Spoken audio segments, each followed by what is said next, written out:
Hi everyone, Fire Plays here, and welcome back to another video on the channel. And today, guys, we are going to be reviewing last night's AAMI Community Series match. Alright, guys, so because I did Carlton Melbourne, I was like, you know what, I think it's only fair that we do every single club's AAMI Community Series game. Now, this is not going to be a regular AFL thing, as Footy Talk will cover that.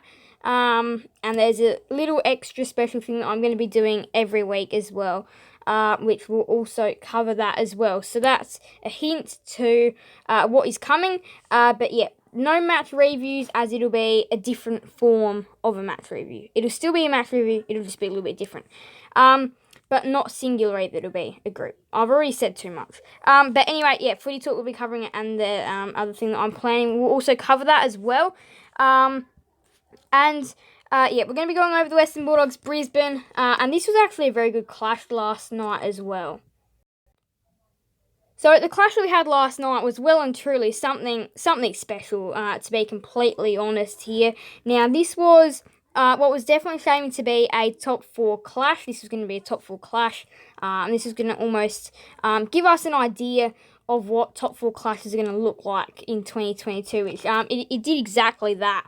And more. I actually found I got a lot out of this game. I saw a lot out of this game, and it really gave me an idea of what to expect in 2022. So this one might be a bit of a longer match reviews, but hey, we're here for a good reason. There's a couple of outlines I want to talk to you guys about as well, about this game. So pretty much this was probably going to be one of the better AAMI Community Series matches. And there was a lot of people tipping the Doggies to go into that, and they were the favourites. I would agree, they were the favourites. Now, this was at Marvel Stadium. This is the Dogs' pretty much essential home ground. Now, for the Lions, they sometimes don't play too well away from home, although they proved that they are a powerhouse no matter where they are in 2022. Now, again, at the G, they can be bad, they can be poor. Some teams play horribly at the MCG, and some teams are better there. So, but the Lions showed last night at Marvel that they can play away from home. Now they're gonna. A lot of people are tipping them to have a Gabba Fortress this year, and I expect the same thing. So if they can play this away from home, look sharp, there's an easy top 4 finish for the Lions, and I think most people would back them in for that reason as well. If you win a vast majority of your games up at the Gabba, especially considering you've got like easier teams up there, and then you push away and you win half your away games, that's going to prime you for a top position. Or even not a top position, top 2, host a home qualifying final, which would be at the Gabba, and obviously continuing the strong run of form, there you have it. But yeah, I think this game proved also a lot for the Doggies as well. So Doggies had players coming back. Bailey Smith was there, and some players just did not get going for the Doggies on the night. Now, there was a couple of really good impressors that impressed. Now, obviously, this man never unimpresses, Jack McRae. He was back to his same old level, kicking off where he left off last year. Getting the touches, Astronaut played well as well, and they didn't look too bad, and the first quarter was very evenly matched. I think the first quarter was probably the best quarter of the entire game, based on skill level and all that. It was a very good quarter, and that's kind of what we want to see as a top 4 clash. Now, in the second quarter, Lions did get out to a bigger lead. They started just piling them on. Daniel Ritz kicking the form, continuing from where he left off last year. And yeah, it was a very good term for the Lions in second term. They really came back. Led by 19 at half time, 43-62, which was quite high scoring. Now, that term just showed the Dogs really just slacked off, didn't really care. In that second quarter, they came back late in that second term, but the Lions still had a decent lead heading into half time. Now, 3-quarter time, again, Lions looking strong. And then fourth quarter, the Doggies had 4 chances to win the game. They just couldn't quite, though. So we're going to go have a look at some stats and the players of the match and all that. So last night, pretty much, here's what we had. So here's the quarter-by-quarter breakdown. So in that last term, the Lions kicked 2 behinds, and the Dogs really attempted to try and make a robbery and steal it. But they kicked 7 behinds in that last term, so having been just that slight more bit accurate, and they would have won. Now, again, this has costed teams dearly in the unofficial practice matches. Port Adelaide were very inaccurate, and that's how they lost against Gold Coast. I did actually make a video about that in Footy Talks. You guys, if you want to go check that out, you can. But yeah, that's pretty much that. So pretty much the Lions actually pretty much just hung on somehow in what was almost an attempted robbery by the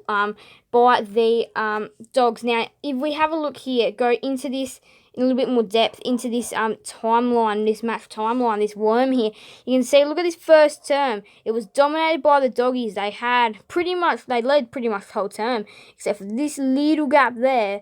My whole point, it doesn't even fit over. That's how small it was, where the Lions had the little lead, and then the Dogs, they led for the rest of the term. Second term, that's where the Lions got out to their match-winning lead. Third term, up and down, back and forth. Not really a lot going on there. It was goal for goal. And then final term was the Doggies on their way back.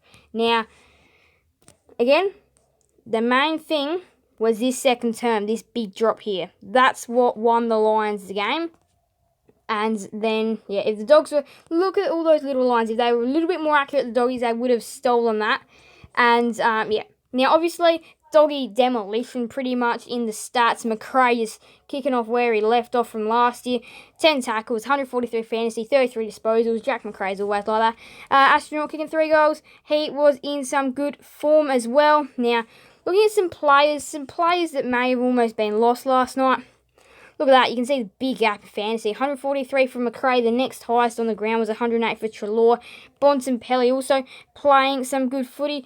You do normally see that McRae's normally in there getting touches. He doesn't normally kick goals. His disposal efficiency was at 70. So that's a decent disposal count for 33. That's not too bad. Lockie Neal was the Lions' best player. Also, interesting thing, Timmy English, 106 fantasy, really getting up in there. So he has kicked off his 2022 in the best way possible. That's probably one of the best things for the Doggies from that night. Taking that part out was fantastic. Bazza, he got going as well. Bailey Smith, Dunkley got going, 32 touches. He was probably one of the best on for the Doggies. 30 for Neil. Those were the only 3 players to pass 30 disposal efficiency now. Who went well last night? 15 touches for Richards, 100% disposal efficiency. That's it. Payne, 1 touch last night. So there was some real positives, some real negatives as well. And then, yeah, big goal kickers included Norton. McStay got busy on the scoreboard, 2 goals, 3. And then Cameron, you always expect that from him, kicking about 1 or 2 goals in a match for Cameron. And then, yeah, Daniel Rich as well. He was launching bombs. And Darcy Fort collecting 66 fantasy as well. So that's how that one went. Pretty much, but yeah, it was interesting. Now we're gonna go and have a look at some team some team stats. So disposal efficiency was very tight. Both teams actually tracking pretty well on the disposal efficiency. Lions just winning that, although that would not have had a big say on the game. Now efficiency inside 450, that's a big thing here. 25 shots from 49 inside 50s. 23 shots from 67. So the Dogs were clearing that. They were going inside 50 with no real meaning compared to the Lions, who weren't going inside 50 as much, but they were going in with big meaning. Now, for the hit-outs can almost win you games, so can clearances, and those are big things. Now, again, these clearances, 3 out of the 4 were going to the Lions. Now, obviously, when both these midfields get going, you do see absolute brilliance. Now, turnover 63-64. They did make some turnovers, of course, last night as well. That's something that you don't want to be winning. Now, time of possession, marks inside 50. So the Lions were getting more marks inside 450, which allowed them to have more set shots back at the goal. Clear your minds.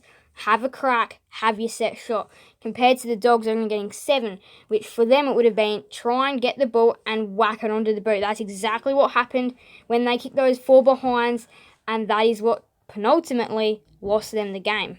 If they had have just converted one of them into goals, they would have won. Now, pretty much contested marks, intercepts, the lines you can see in front for the majority of the game. Now, scoring shots, this is quite interesting as well. So 12 goals through, 11 through. Look at that, 7 rushed. So Brisbane were more. I think what was more happening was that, like, 3 rushed for the Lions. The Dogs weren't as keen to get it over the boundary. Maybe they were more last line defence, perhaps. 7 rushed for Brisbane, and some of them were unnecessary. There was one, the man dived outside the goal square and he ran it through.